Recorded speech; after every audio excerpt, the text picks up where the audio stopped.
Now the doctor is in. Hi, and welcome to the mini program. I am your host, Arun Chaudhary, and this is another of your alternate study week content series in which we take ideas from the show and actually watch full pieces of content, consume things to listen, to watch, etc.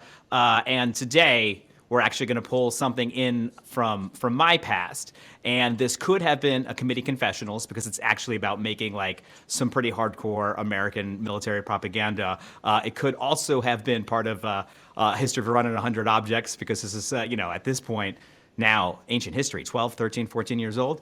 And but it is actually going to be part of our ongoing series, The Doctor is In, because with us, to watch it. This will be the first time kind of watching and commenting, doing one of these comment videos. We're thinking about it a little bit like Mystery Science Theater 3000, is Emma Briant. Dr. Emma Briant, Dr. Propaganda. Let's bring her in. Hi there.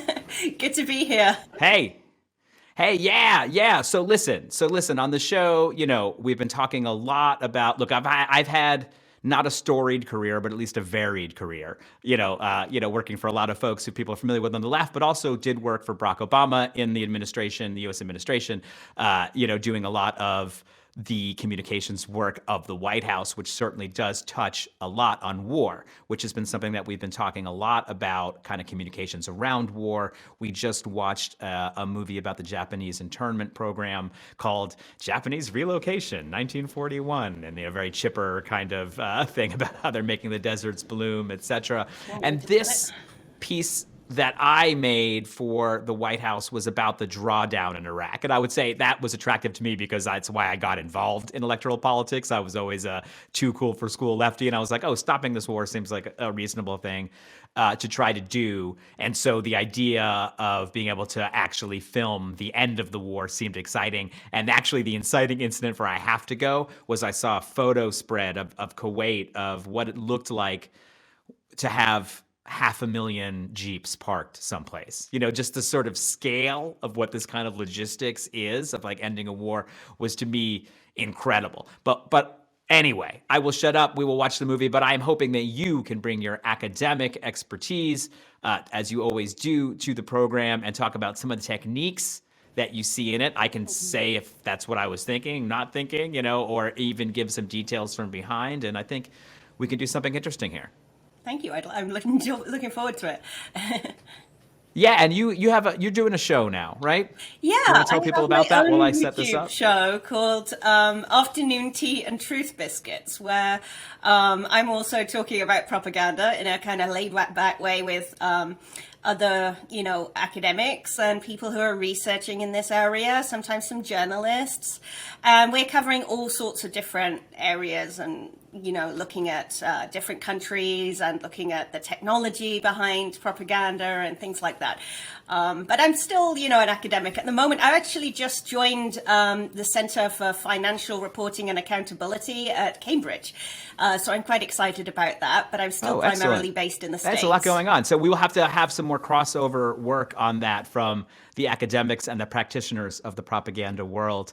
Hopefully we can learn something together and not just fight each other. Well, I'm looking forward to seeing this film. Okay, you ready? You ready for some grade A rock'em sock'em American military propaganda made by yours truly? Warning, there are Beanie Babies. There will be Beanie Babies in the film. Okay. Good evening. Well, that's new. Tonight, I'd like to talk to you about the end of our combat mission in Iraq. Operation I got a little cold Freedom opening with Obama here, And it's interesting in terms of him versus for the security Putin in a way, right? Because the Oval Office is this sort of warm, homey place in a way. It's not this huge marble, Little family house. The photos all behind as well. To give you a behind-the-scenes look at the extraordinary work that our men and women, both troops and civilians, are doing as we change our mission from. And I shot this all by myself, by the way. So everything that you see was actually shot with one, little Sony camera. On Saturday, we take a C-130 cargo plane from Kuwait City to Baghdad International Airport. The aircraft included a small shipment of food moving in the opposite direction of the steady stream. There's actually an excellent shot that these guys helped me get. This is literally all of the American tanks and military vehicles leaving the country in the one highway that goes down the last one for the crew before to Kuwait. they head home. On And it's Sunday, worth, we you accompanied know, Tim pointing Lowry, out that a this is senior kind advisor of the from the U.S. drawdown Department at of the Agriculture, end to a of demonstration the farm in Iraq War Taormina. that had been going on for many years at this point, you know. So you had the surge and push in 2007 and 8, and then, you know, this is supposedly the end of the war. So that the farmer, the local Right. farmer has something to Right, right, say. right. It's been drawing He can down see for a that his long time, neighbor and yet there are still people, achieving and like this success with person we're this seeing new here, who is way a of doing things. agriculture department, None you know, of these are person helping high-tech, the farmers with none of these are agriculture. Like new, he needs but protection, they're new to this- and those are soldiers. So the Tim is part amount of the of Provincial soldiers Reconstruction staying Team, or actually PRT. was pretty It brings significant. together civilian experts with Iraqi civilians in areas like And that's what they called them, agriculture, rule of law, PRTs, public Provincial health, and Reconstruction education, Teams. It was to sort build of the new capacity for name Iraqi for the government American systems. presence, was no longer an Members of the occupation, it PRT was Just the the Reconstruction rebranding Teams. of I mean, it, really. And I talk about this a lot in my book, Propaganda and Counterterrorism, because I literally like focused on this Reconstruction period and how it was propagandized.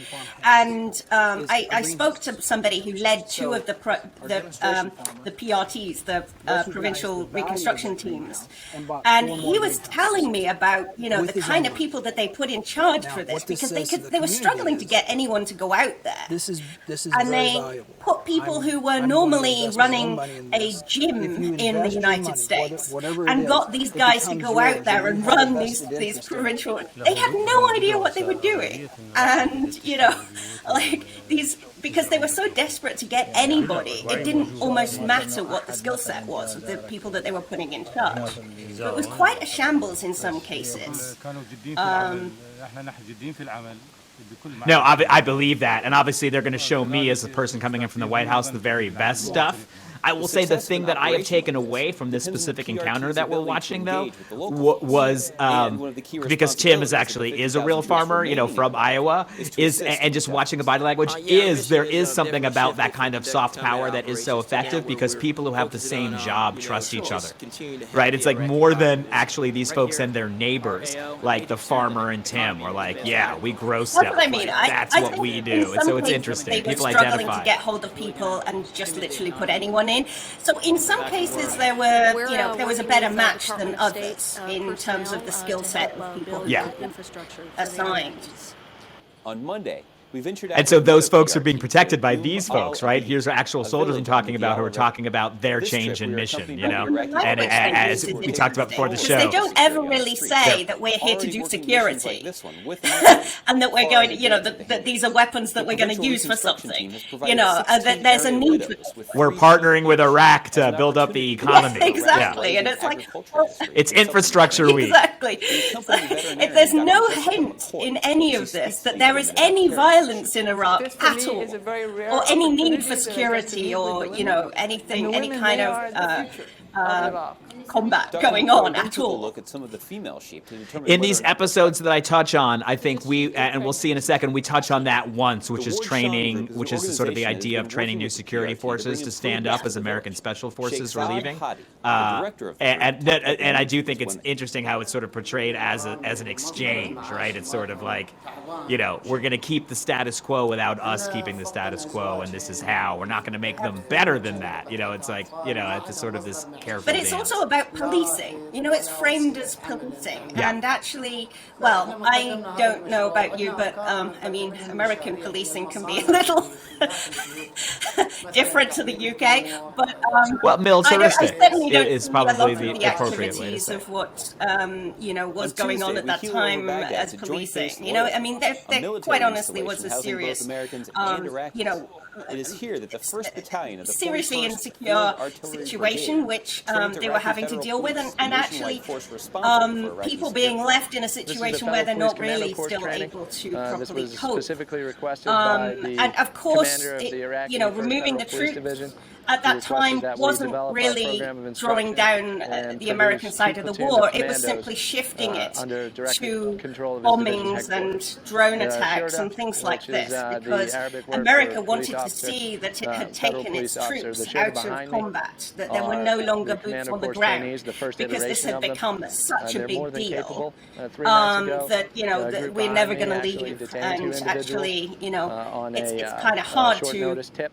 They are about 3 convince days American away from to keep graduating, and they're working American on troops advanced on the urban ground raid after the tactics, Vietnam, techniques, you know, war and so procedures. on. They And want to today see them out specifically, as they're soon as going through possible. advanced room clearance but you still had like procedures. 12,000 They're proficient, bombs being tightly dropped knit, on sophisticated, Iraq by the and United capable of States doing in complex maneuvers in an urban 2015. environment. So this was hardly the end of combat. Yeah, no, and this was actually, often, obviously, it's my job to portray the facts on the ground in the best way possible and put that spin, and that is my job. Yeah. This scene we're watching here with the training of the new security kind of special forces, these people being brought in, who some of whom are former cooks and kind of given this huge new responsibility, was one of the few times when something sort of really did feel, even inside the bubble to me, a bit sour. And I remember having sort of more serious conversations with some of these folks who were like, yeah, this is going to be tough for these guys. Like, they are not as trained as the people that they will be fighting. It will be very hard, and not all of them are going to make it for sure. Quite honestly, watching them in action as well, I mean, the guy who's training says that was perfect, and I'm watching it and I'm like, You're like, I'm not sure that was perfect. I'm Yeah. not sure that was so perfect, yeah. They're recognized by the Good local, luck. populace. They in turn have now received the trust and confidence. Yeah, of the now, populace. and I would They feel say, like they are there in their it best is interest, in some and they're ways more an willing to object provide that is made information, for domestic so that consumption the generally. insurgency But I would say that the two audiences, though, specifically, more are difficult people who for do want to see the promises insurgency kept. We to did absorb end into the this, community end if this community endless war. is This is not why we gonna elected tolerate Obama. it This is a anymore. major They're campaign tired promise. of it. They're But sick then and tired also of it. actually So I'm very slightly encouraged where about it the took off future the of most the and where First Federal the Police White House Division, put it out to people in the most Eastern was with Baghdad, military being able families. to, Folks who provide kind the of had, safety and number one, security maybe even of gotten to people. see kind of Before this even in a finishing the more day's kind of session, cohesive the way Iraqi what was police going on, but then trainees are also ordered by their to sort of commander on a recalibrate mission what that elsewhere. mission was, Although the right? official Because change how of you command end a happened at the war end of the is month, sort of the the real reality is that the domestic Iraqi forces policy, have been right? It's keeping the the peace for legacy some of it. time. It will the people who fought it say On nice Wednesday, things we about catch up it. with General I don't know. What are Ray your some of your O'Leary, thoughts the And about also that we're kind saying of nice how do you things about close those it, involved. right? So, like, you look at the end of general the was Vietnam honored with the War, and there ceremony was a by lot of top Iraqi anger generals, the directed Minister of towards the Defense, actual and troops. in honor. So, in terms of like how America, represented conflicts and how it represents those involved. Obviously, there is now, there always kind of was, but even more so now, an effort to respect those who fought, even if you didn't necessarily agree with why they were there. And trying to, this whole film, to me, like, it focuses all around the troops and what they're doing and why they did such a great job. There's no Iraqi perspective, really. There's this tiny little section where they... No, this might be the closest, which is this is the official, Odierno is actually literally handing the sword of, like, power back to them. And even then, it was like they were sort of putting on a show for us in a way, right? It was On almost felt Thursday, like a we leave wedding, Iraq these sort on of a very plane with cheesy dozens kind of of troops montage returning to the videos that United they were showing, Soldiers, airmen, and sailors stuff. travel on to And catch connecting flights home. the sort of Millions of tons ceremony of of it all equipment and is vehicles sort no of longer funny, needed are staged in and the this Kuwaiti again desert for cleaning, wasn't repair, watched by and a voyage Americans home to the much, United right? It was States just sort of or redeployment to No. Afghanistan. handover ceremony that There was a time was almost when we just were a getting diplomatic into thing. There this was no lot audience alone, for it. 900 pieces Well, of I don't know. meat. I mean, we would think sometimes we're get things like doing the- clips and things like doing this good being work, getting used stuff on back to the on source the of repair news, so for it can example. eventually get reset There's for the easy army, footage to getting the stuff reproduce. that the warfighters in Afghanistan Here's need. now we're in Kuwait Get it looking back at out this there kind of, and then so they can and this is continue sort of on where with their things fight. got interesting because you Our- sort of our realize what the geographical military location makes is it good for in a so way. Like easy I was for us very to ship impressed stuff with the in a people way who that I makes met who sense. It this was doesn't their have to job, cross the right? ocean, Just making sure that not a single necessarily. scrap of anything was left Stuff in there. can be Half of it would flown be to sent back to Afghanistan, Afghanistan, the depending on rest what it is. sent back home, Saves and it taxpayers is a lot just of this money. And it insane gets the stuff to logistical the operation. warfighter fast, And it's sort of, because that's where our it's like, priority this is. is the kind of thing that Present moment. a military can do port well, is the right? final Like point of moving departure a for million many of the men and vehicles women across on the their world. equipment headed here. Occupying The a Navy and city, Coast Guard right, work may together not to keep be the Army the cargo thing that the ships military is laden good with for. gear safe and secure. Reconstructing It's just one example of and different branches of our farming military and working together rebuilding to execute the community, mission not so safely and much. effectively. And Yeah. of course, this whole thing is about like how excellent at. all the way through this, the narrative that, America has come along and saved the Iraqis. There's no discussion, of course, at all of how this, started, and that there's any kind of question over the responsibility for going in the first place. Every single No, piece and of I will equipment, say I whether it be a really hit Humvee this or a end part personal hard and computer, enjoyed is making it the carefully end of the tracked film from convoy because to I felt that let the Nothing is focus left be on behind. process. Nothing is And unaccounted something that for. I often say when we're making political videos, 2 people weeks think, ago, oh, it's always based on like America's fear and final terror or combat empathy brigade and love in and Iraq. hope. The Army's And actually, a 4th lot of Striker times it's Brigade based on process journeyed because home process from itself pre-dawn is a darkness. feeling. This is why people watch cooking shows Thousands and of watch police soldiers, procedurals. They don't hundreds want to of become vehicles chefs or made the detectives. trip from They Baghdad. actually just The enjoy last of them watching passing process into Kuwait unfold in the confidently early morning and hours. even sort of seeing and hearing these Over guys 7 years moving, before, zillions of things in a American place with troops and precision coalition and partners this and had that. fought their It way makes you across kind of similar feel highways. safe, like your parents This are time, no driving shots were you fired. in the back and you're in the back of the car just and a it's convoy raining of on the brave Americans windows.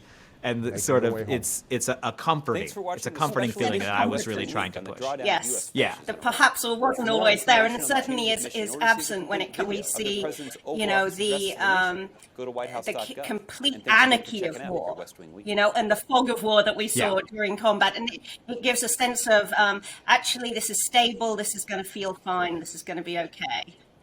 In a way, somehow that's sort of an antidote to sort of the work that was done so successfully by the American government and propaganda on the first Gulf War, right? Which was finally selling the idea. I'm a Gen X person. We were sold the idea that war is very clean, but that is actually catastrophic and apocalyptic, right? Like war is just someone presses something and you're vaporized. You're like, oh, that seems like a bad idea, But I think they sold in 1991 the idea that war could be clean and precise and bunker busters, and we'll just show you what this is. And then as alternative media and smaller cameras and the war just dragged on, sort of images of the messiness of war. You can't do these things. You are a certain number of people you hit are going to be wedding parties, apparently, right? It seems to be like an enormous amount of these.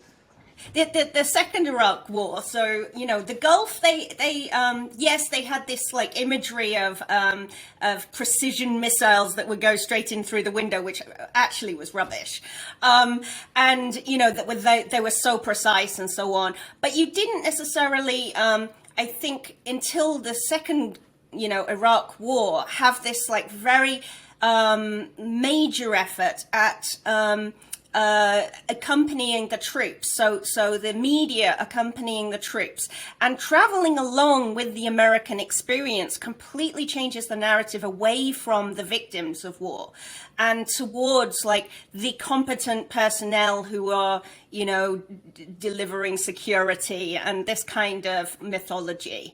And I think they did this through embedding very effectively. And it made the media also feel like they're getting this access when actually a lot of the time they're not getting access to the real picture.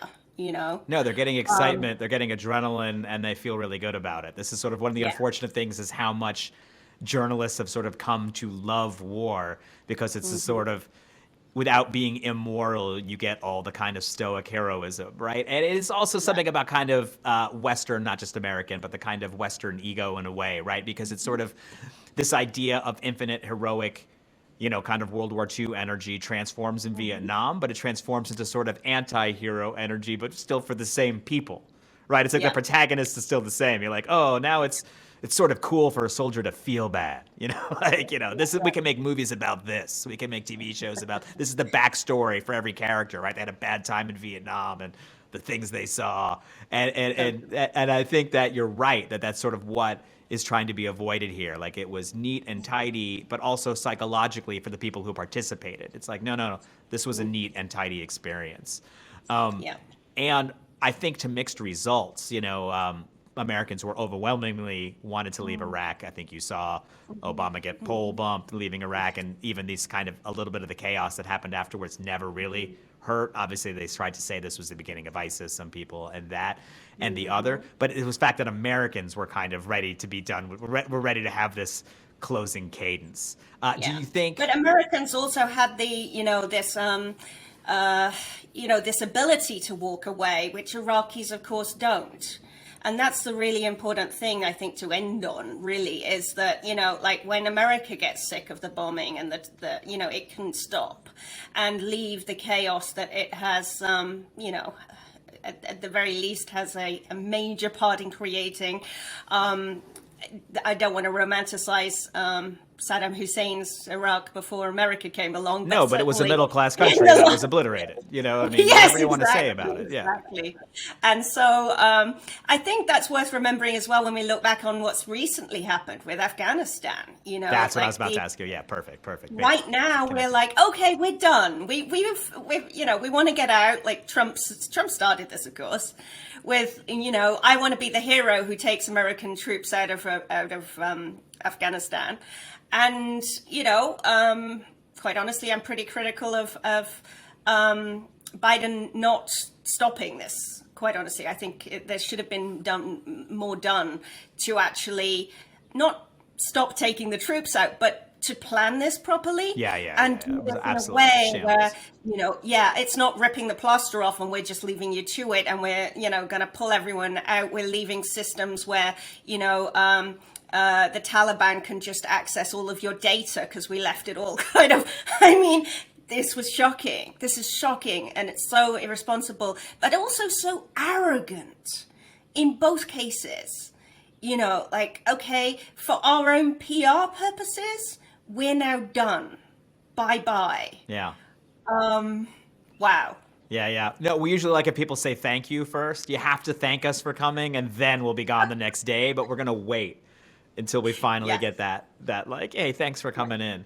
And, you know, and this stuff does have a high cost. I mean, I was mentioning to you, and I will mention on air, and it's extremely sad, but, you know, Tim Lowry, who's one of the people who I was working with this film, had emailed me later, and he was like, hey, you know, one of the farms that we visited to make the film, some of the Shia militias in the neighborhood, like, didn't totally like that American collaborating with a local farmer on it, and they actually ended up burning the farm down. No one was hurt. Luckily, this was sort of more of a vandalism act. But again, you know, our arrogance and being like, this is the important story to tell right now has consequences, sometimes fatal, often fatal, for other people, and that there are bodies at the end of this information war. So how do you feel looking back on that time and that video and knowing now what you were doing? I knew what I was doing. I knew what I was doing, and I think this was sort of because the foreign policy was something that I cared about so much and was sort of the essence of I wanted to work for Obama. I think this was sort of a perfect moment where I was like, I do want to put the best spin on this moment possible. Like, America ending wars being a positive thing seems like a potent and valuable tool to have in progressive communication in America. So to me, this was the opportunity to jump in and do that. I think that I didn't realize that it was not going to be totally a communication with the American public on this, who like just wanted to see the clip, as you say, you know, handed the sword over, it's done, and that it was sort of this more of a document for folks in the system, in the military. And that was interesting. And I often say one of the most interesting things about my time at the White House was interacting with military folks who are not a monolithic bloc, who have lots of opinions and ideas about how things should go on. But no, I mean, I look back on this film as being a particularly interesting document because it's sort of, it is the last time you could put this positive spin on it, because almost immediately there was a huge deterioration in the security situation in Iraq. And it makes me wonder then about the shelf life of, you know, I haven't seen all these the makings of all the others movies that I haven't made. And I kind of wonder what stays on the table and what goes in based on something immediate, not thinking someone is going to be watching this 10, 15, 20, 30 years later.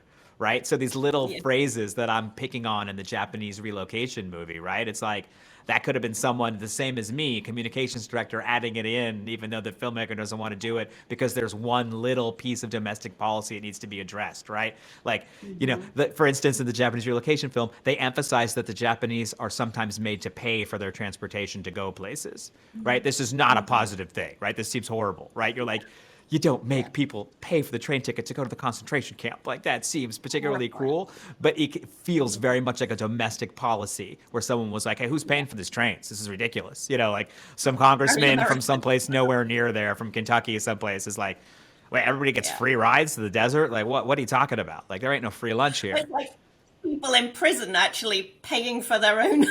You know, I mean, this also happens, like where they're, you know, actually working for tiny amounts of money in order to still pay for themselves to be in prison. I mean, it's horrifying. but I think a lot of people don't think about that, and that is just like the way America does things, unfortunately. But yeah, I mean, particularly horrifying in this case. The issue as well is I think that was one that we didn't really even talk about for so long. Yeah. And it's great, I think, that you're actually doing this and you told people about that farm and what you learned about that. Because I think the problem is that with these little things that were romanticized at the time and then forgotten about, like very often, the news on a daily basis, like you've got new things coming out that are being, spun and reframed and so on. And most of the time, we don't actually revisit and say, hey, that thing we told you about and the way we represented it, actually, this is completely different. And there's a whole new story behind that. We do on the big things, maybe. So we had a lot of discussions about torture. Yeah. Mm-hmm. And that's huge. But these little, that family and that farm, these individuals' lives matter. And I think, if you multiply that on a scale across a whole country, across a whole war over many years, it becomes huge. And those language are the stories is how people kind of get around that, right? Abstraction of language, the jargon, bringing it in, Let's talk about the style of tank it is. We have no patience for things, following a story beyond like this second. And, and it's also good intentions, can sometimes go awry in some ways, as I will say. Maybe we'll watch this next time, and maybe this is a good thing to close on. But I made another one of these kind of dispatches from the White House films about the voter referendum in South Sudan when they became a nation. And it was sort of a really hopeful kind of beautiful day. And you saw people voting, and they waited in line for hours. And in the South, in Juba, people were excited. Cartoon people were not excited. But anyway, people were excited all over the place. So it made this, rah-rah, let's get a movie, democracy, beautiful. And then literally 2 months later, there was re-genociding happening and horrible things. And it wasn't like I was sent back to make another movie, and it's just something else was happening that week. It's not even like, let's make sure we never tell everyone how it all went to shit. It's like, no, we want to celebrate the win, and we don't really want to celebrate the loss, and there's other things to do. And it makes you wonder if there should be some kind of a mandate, some kind of a content mandate from inside administrations where they are sort of regularly, if something is worth spending a certain amount of money on militarily, it's worth also documenting it in a certain way that is maybe even dealt with by the National Records and Archives Administration and not. Absolutely. Could be interesting. Absolutely. Because also, who heard about that as well? I mean, it's not like the United States is particularly focused on Sudan. No. Yeah. No. I mean, there's never going to be any revisiting of this and continuing story. No, it's just a win to point out, and then people can assume, I bet we're doing that everywhere. That's great, Yeah. Democracy promotion around the world, yeah. Yeah. Fast forward. Isn't it going great? I did not make one of these about Libya. I did not. Oh, God. And I was there during that. Yeah, it was like, whoa. We have to do this again, yes. I think. Let's do this again. Let's do this again next month. Let us say that. Let's put a soft pin on that. And Dr. Emma Briant, thank you so much for coming on and talking to us and for watching a movie with us. It's been fun. Bye.